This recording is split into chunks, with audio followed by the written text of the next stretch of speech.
Alright, so it's my first time making any kind of video like this, but someone asked for some info, so I'm doing the studs on a Dana 60, changing them from these little bitty 1/2 inch to 9/16. So right now, I kind of skipped forward, but I'll show you in a different video how to get to this point. Right now I'm just tapping them out. So I went to the store and got a grade 8 9/16 nut, like $4, Tractor Supply I think, and I'm just putting it on there in case I need these studs for whatever reason, or protect them. So get it about where you want it, and then you're just going to take a hammer. It takes a couple good smacks, but a little harder to do phone. So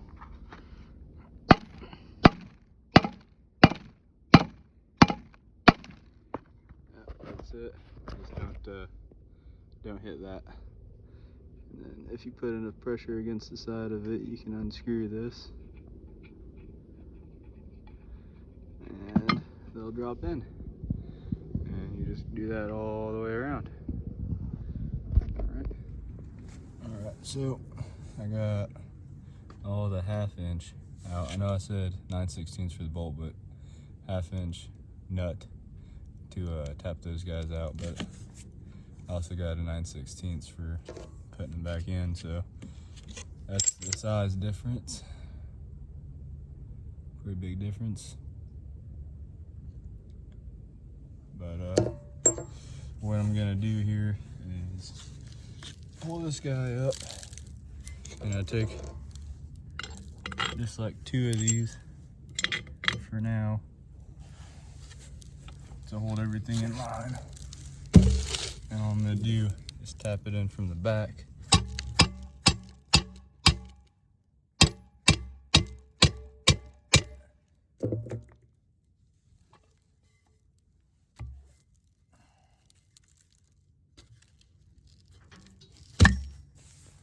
And then I got an assortment of washers and nuts, just so I don't have to run it as far down.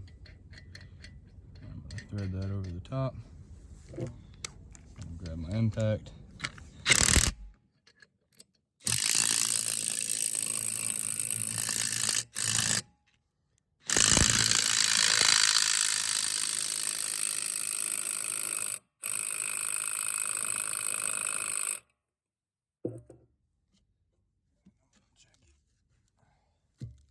Make sure it's ran through all the way down to the bottom, and it is. And I can just pull off.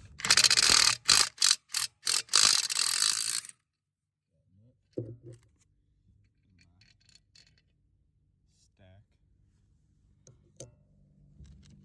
And it's in there. And that's about it.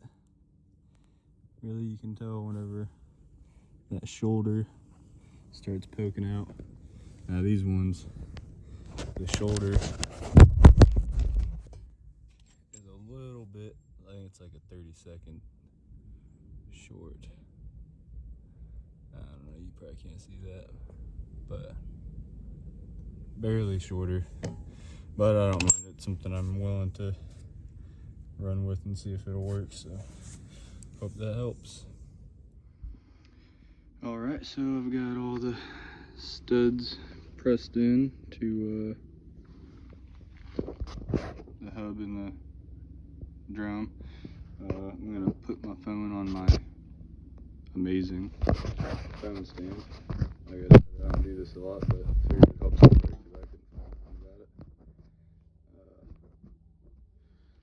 What I'm going to do now, I just wiped off the spindle. I'm just going to put the assembly back on there. And since I figured I was gonna do this, I was gonna upgrade some stuff at the same time. So just make sure this goes through that seal and don't knock the bearing or the races out. Just slides on there nice and easy. I do got, so this is the bearing that came out of it, was replaced fairly recently.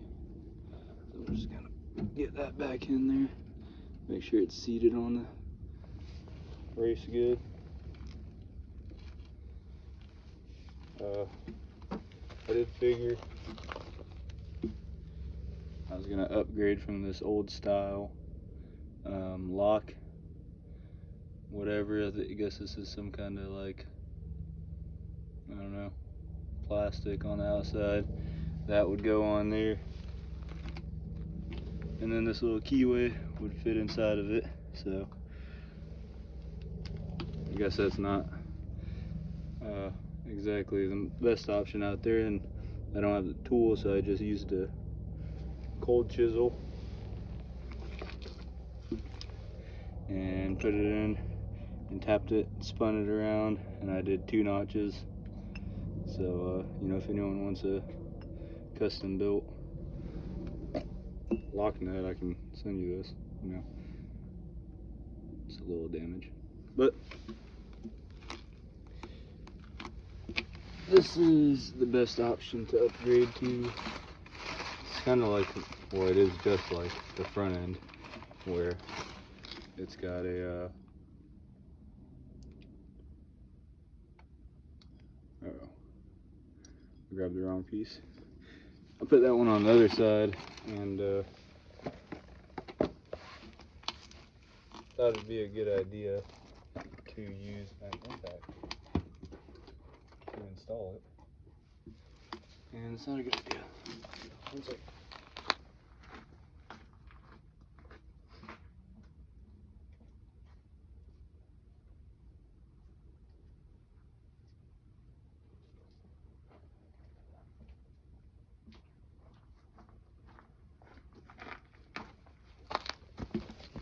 So what I had done was, one of these has a nipple on it, had a nipple on it, and when you use a special socket, you see where the nipple was at right there, it sits inside of here just like that. So whenever you're tightening it, that little nipple sits on that lip and it doesn't sit flush. So what I did was I took an impact and ran it down, and then whenever I took it off again, because I was just putting it on there for the night so nothing moved, it sheared that off. So don't use an impact to install these. See how it doesn't sit flush right there where the nipple's at? It moves a little bit. So what I do now is, whenever I use this to tighten it, I find out where that nipple is and where it's moving, and then I'll pull it up just like that so the pressure's off of it, and then I'll tighten it with the torque wrench, but not with an impact. So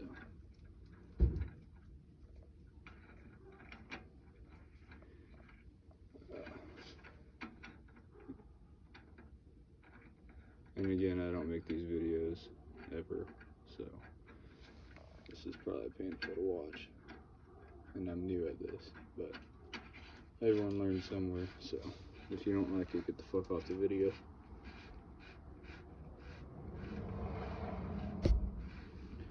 The there's torque specs for this, and there's torque specs for the one on the front. I got a Dana 44 8 lug, and I guess you're supposed to tighten it down to, like, I don't know, I think it was 90 foot-pounds on the front, and then back it off 135 to 140 degrees, and then retighten it down to like 35 or 40 foot-pounds, and then install the rest of the pieces. The washer, make sure it doesn't back off, and then the lock nut on the outside, another, like, I don't know, 40 foot-pounds. But, and you're also supposed to tighten it while you're spinning the hub. But I don't think all of that is necessary. I think the tightening while the hub is spinning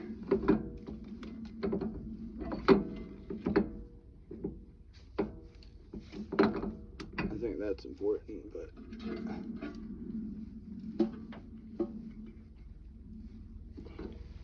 I don't think all the numbers exactly what you want to, what I think is the best bet.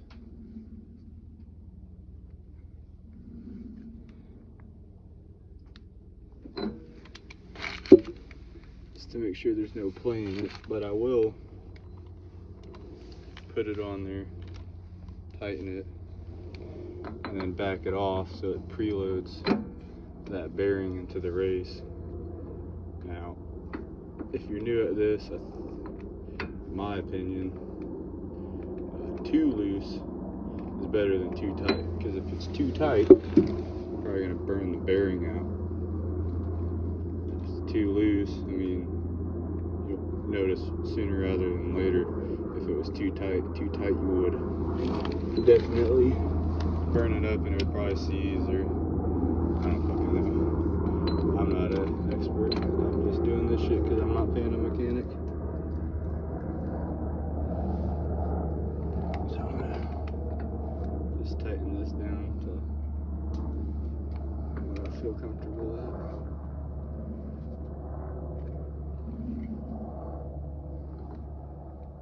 See how I keep making sure it's off of that piece, that little nipple. Because I had to buy 3 fucking sets of these because I kept fucking getting it wrong. I really don't know why you gotta spin it, because it's like, that's not gonna move while you're spinning it, but it spins freely, stops it okay. I actually want to come off of that. I'm gonna come off of it just a little bit. And don't mistake that nipple for it being in the grooves, because then you'll definitely shear the nipple off. But come off the scotch. There's no forward and backward play. I take the washer, that notch, and you're gonna look at where that's at when you put it in there. Should hopefully, I don't know if there's a front or back to this washer. There's a smoother side on that side, so that's what I'm gonna use, but whatever. See where it's at, and my preference is to loosen it rather than tighten it, to try and line it up into there. Just a little bit at a time.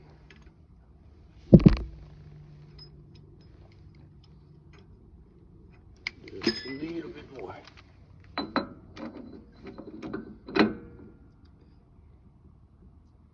And I'm sure no life is gonna get on here and correct me, which is cool. I appreciate the criticism, and I'll use it if I think it's helpful. But if you're just here to talk shit, you can just fuck off. I think that's in there. There it is. Make sure it's seated all the way around. Put your fingers in there. Feels good. Take this outside lock nut. Come on.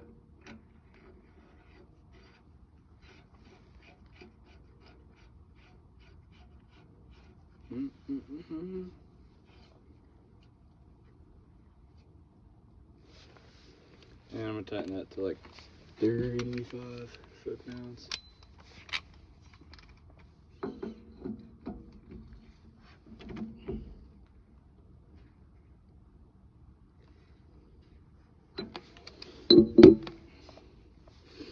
Alright, and you can get this tool. I got it off of Amazon for 20 bucks. Advanced Auto has the kit that you can borrow for 100. Get your money back when you return it, but I needed the tool, and this tool is not the same as the Dana 44, so I got that one and it didn't work. So, yeah. Next is to install the axle shaft.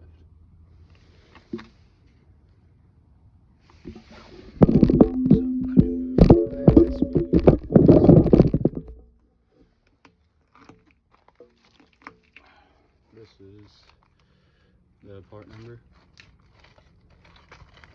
$18 at Advanced Auto for a new one. I don't want that up there.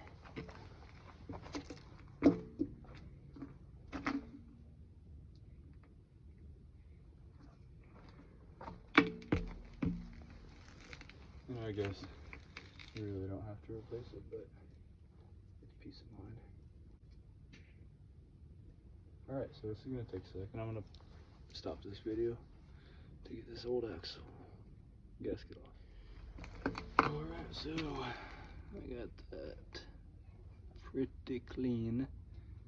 Wish I had my wire wheel on my bench set up, but I'm not living here for that long, so less than a year. But I just took a scraper and got that old gasket off. There wasn't no RTV, it was just like someone over torqued the bolts. But easy enough. Take the scraper and get it off. And then I got a new gasket. Showed you the part number. I'm just gonna slide her over.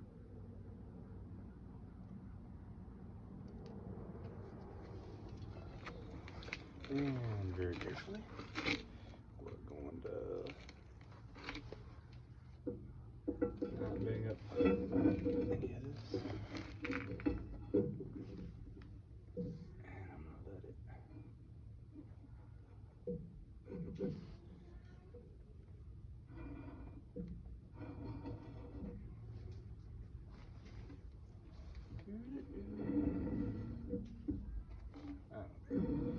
That's gonna hurt much.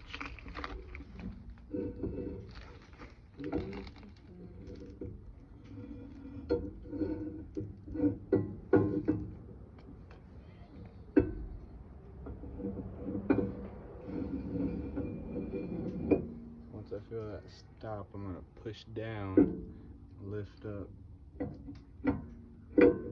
get those threads to catch.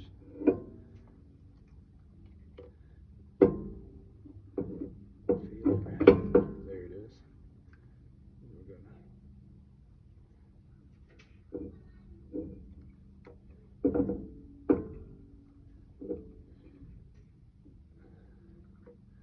what the hell, Bobby? Why are you not lining up now?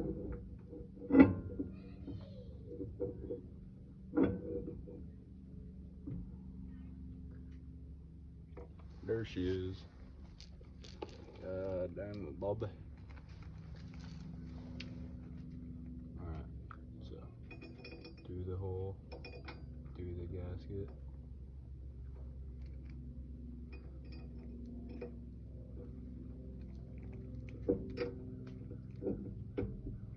Line them up.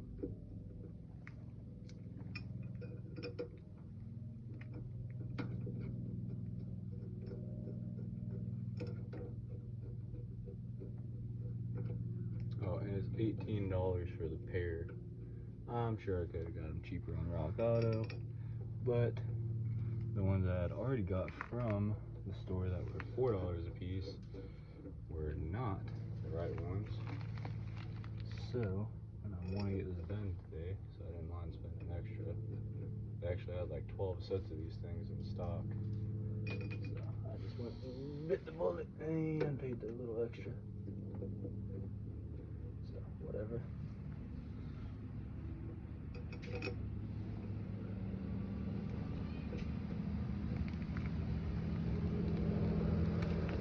Don't judge me about them acorns in the fucking pan. I get attacked by fucking acorns from this goddamn tree I'm parked under.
Got this cobalt deal at Lowe's.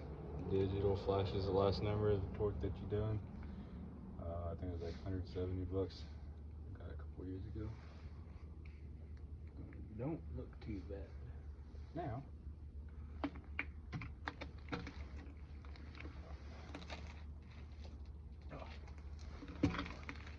well, throw the tire on. Show you what that looks like.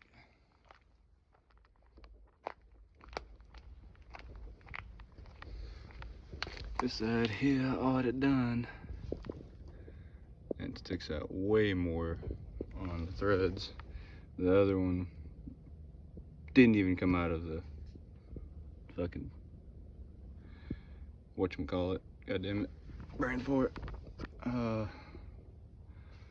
lug nut. So much happier with those results. And still gotta do the front, but that's for another video.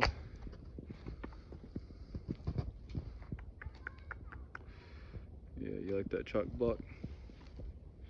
It's a military grade. Yep. Alright. Hope that helps someone.